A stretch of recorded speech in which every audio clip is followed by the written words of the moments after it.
Iya, kembali lagi di Morning Zone. Oke, Zoners. Tadi kita udah banyak bahas ya bersama Om Fahmi juga terkait soal BHR nih, Betul, Om. bonus hari raya. Nah, kita mau akan ada diskusi juga by Zoom ya dengan Ketua Asosiasi Pengemudi Ojek Online, Mas Igun Wicaksono. Selamat pagi, Mas Igun.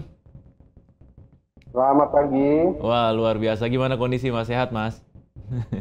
Ya, alhamdulillah sehat selalu. Alhamdulillah. Mas, ini kita akan ngobrol-ngobrol Mas terkait soal kemarin Pak Presiden Prabowo bilang katanya akan memberikan BHR nih, bonus hari raya kepada pengemudi ojek online. Nah, menurut Mas sendiri berarti ini beberapa waktu sebelumnya para pengemudi ojek online ini kan sempat melakukan aksi ya di depan Kementerian Tenaga Kerja gitu ya, menuntut adanya THR sebenarnya. Nah, kemudian yang di-approve adalah BHR. Nah, menurut Mas sendiri gimana, Mas? Ini, apa artinya sudah ada hal positif ya di tahun ini dari aplikator kepada mitra kerjanya, yaitu para pengemudi ojek online? Baik, terima kasih. Jadi sebelumnya kami dari Asosiasi Pengemudi Ojek Online dari Garda Indonesia menyampaikan apresiasi kepada pemerintah ya, khususnya kepada Presiden dan Kementerian Tenaga Kerja, Wamen Tenaga Kerja juga, bahwa sudah ada kemajuan nih untuk tahun ini mengenai tunjangan hari raya yang kami harapkan. Namun walaupun untuk saat ini baru berbentuk himbauan dan namanya bukan tunjangan tapi bonus hari raya. Namun Bapak Presiden turun tangan langsung menghimbau kepada para atau kami sebut sebagai aplikator untuk memberikan bonus hari raya kepada para pengemudi. Dan juga kami melihat bahwa Kemnaker ini serius ya untuk menyelesaikan regulasi mengenai BHR atau THR gitu. Walaupun mungkin untuk hari raya tahun ini belum bisa diselesaikan regulasi tersebut. Tapi kami berharap setelah hari raya program regulasi THR ini terus berlanjut. Jangan sampai seperti sebelum-sebelumnya setelah hari raya tidak ada lagi kabar mengenai program THR gitu. Karena udah 10 tahun nih rekan-rekan kami ini menginginkan adanya THR. Tapi yang ada perusahaan aplikasi tidak pernah memberikan sepeser pun atau sedikit pun uang tunjangan atau bonus pada setiap menjelang hari raya.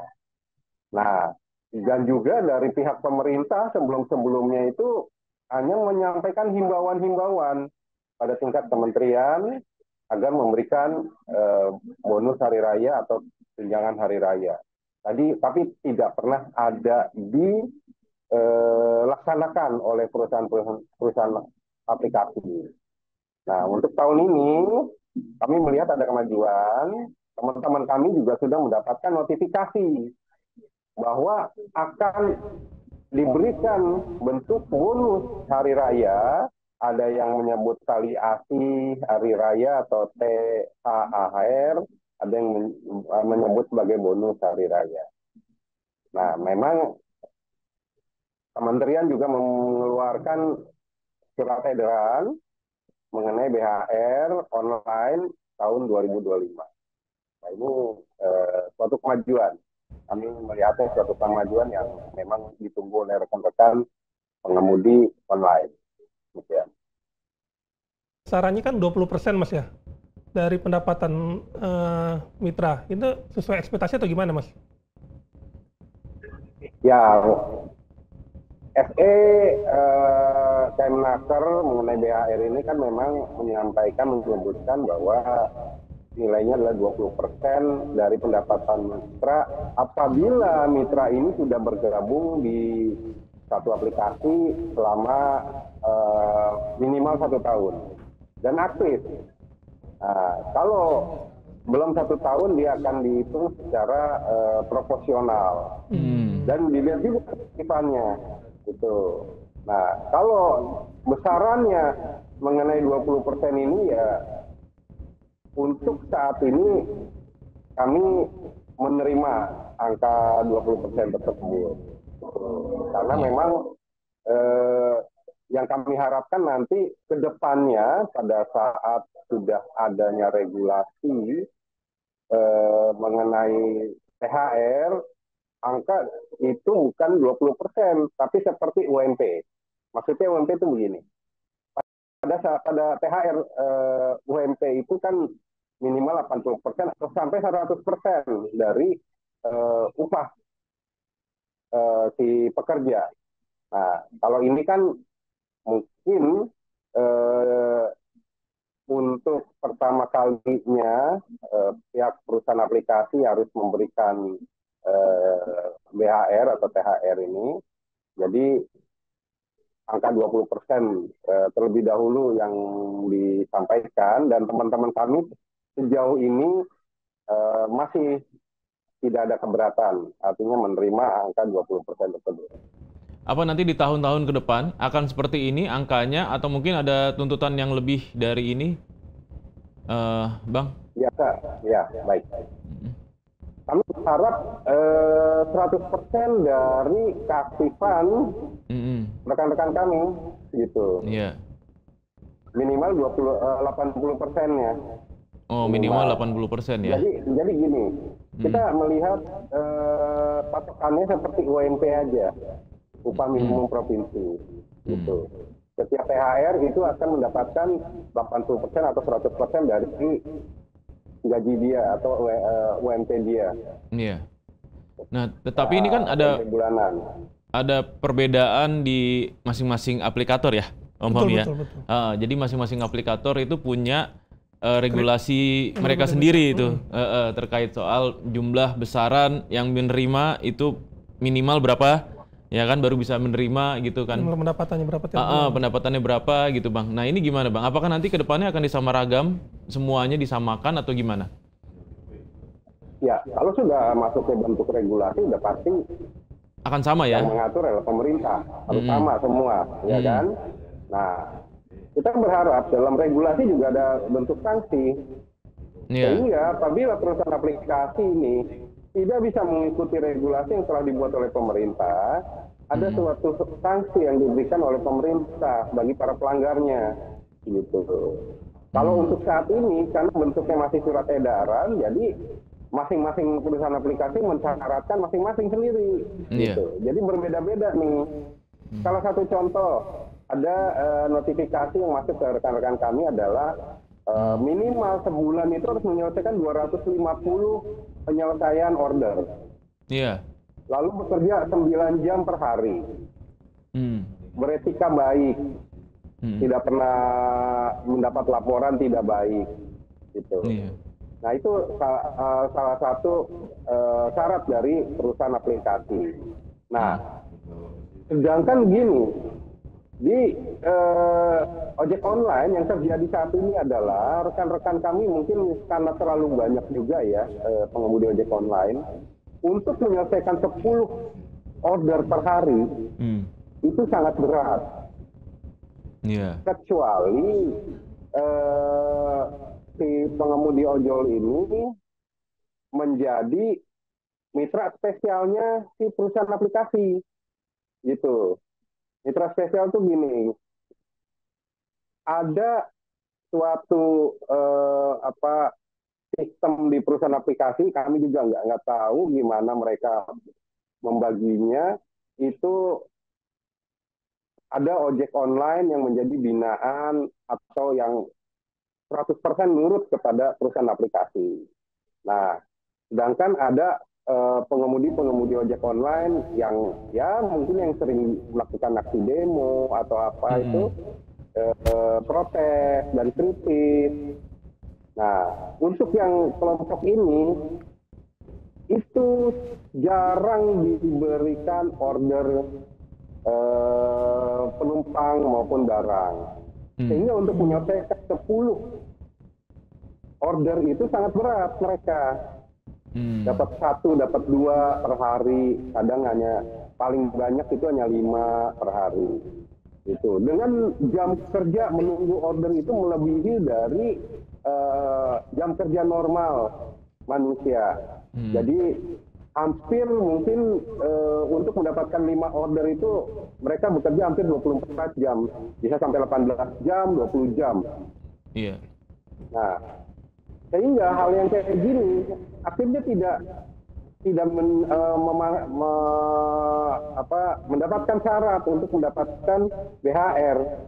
Nah ini, jadi aplikator ini mencari celah bagaimana mengkelompokkan kelompok-kelompok yang bagi mereka itu selalu nurut dengan mereka, atau kami sebutnya sebagai ojek online binaan mereka, itu yang akan diberikan BHR. Sedangkan rekan-rekan kami yang kritis, yang sering melakukan protes, yang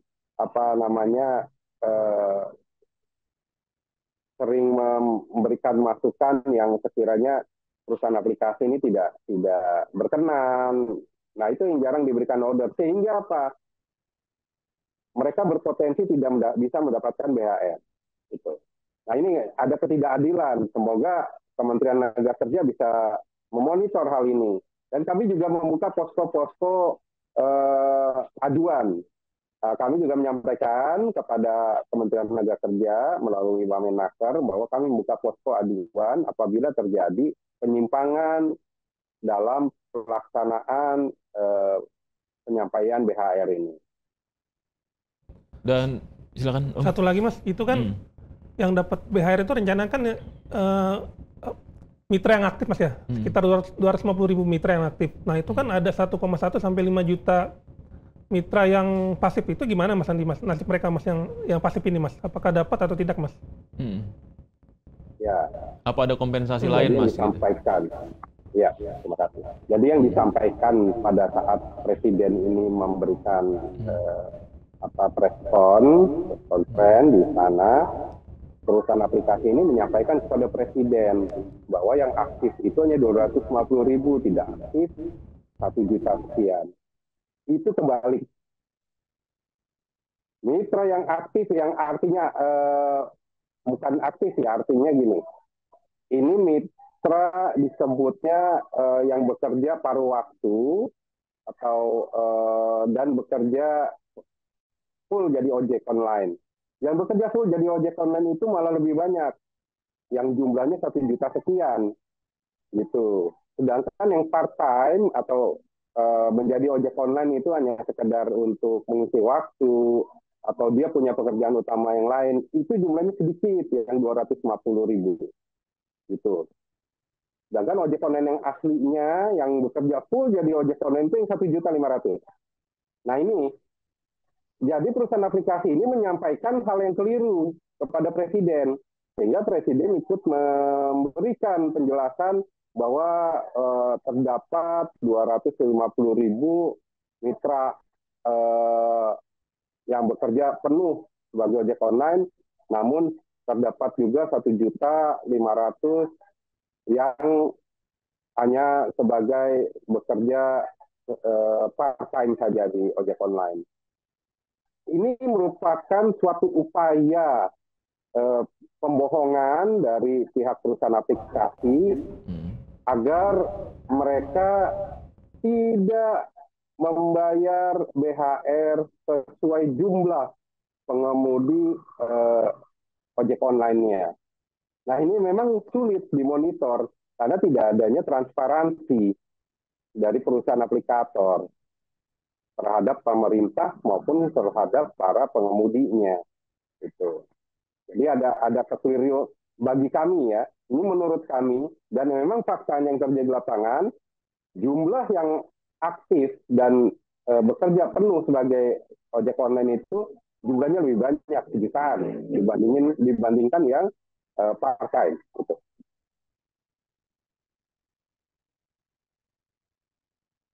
Pada saat pembagian BHR ini tetap objektif bahwa jumlah yang aktif itu akan lebih banyak, itu hanya kekeliruan pada saat penyampaian data aja ya? Realisasinya pasti nanti akan berubah ya, kemungkinan. Atau terus dikawal nih nanti rencana. Awal. Karena ini kemungkinan data yang berbeda ini bukan bisa disengaja ataupun tidak disengaja. Kami tidak tahu karena tidak adanya transparansi. Oke. Itu. Sehingga ini yang perlu dikawal oleh kami. Dan kami berharap juga ke depannya pemerintah itu bisa memaksa perusahaan aplikasi agar berlaku transparan.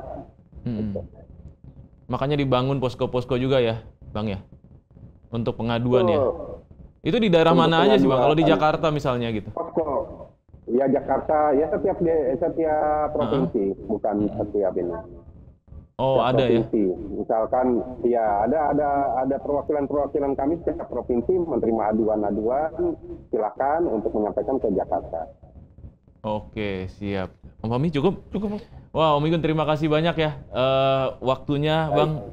Ini inspiratif sekali. Mudah-mudahan apa yang menjadi perjuangan dari rekan-rekan pengemudi ojek online agar ada undang-undang yang jelas terkait soal ini bisa segera terrealisasikan.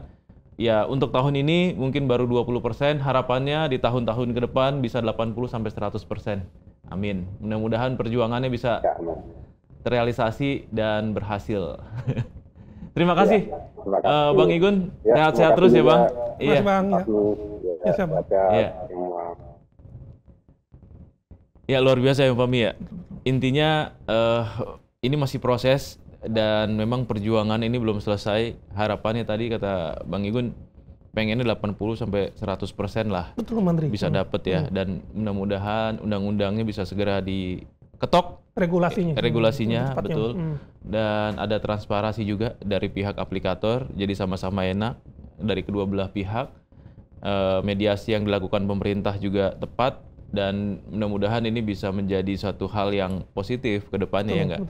Untuk pertumbuhan ekonomi kita juga soalnya, ya kan? Karena dengan menambahnya pendapatan dari pengemudi ojek online, ya otomatis konsumsi belanjanya juga pasti akan meningkat, dan otomatis semuanya akan bergerak gitu ekonominya. Amin. Oke, terima kasih Okezoners. Kita ketemu lagi besok tetap di jam yang sama, jam 8 sampai jam 9. Selamat menjalankan hari-hari untuk hari ini. Kita masih puasa ya. Mudah-mudahan iya, karena pagi-pagi mudah-mudahan bisa selesai sampai nanti waktu berbuka. Sehat selalu. Wassalamualaikum warahmatullahi wabarakatuh. Waalaikumsalam.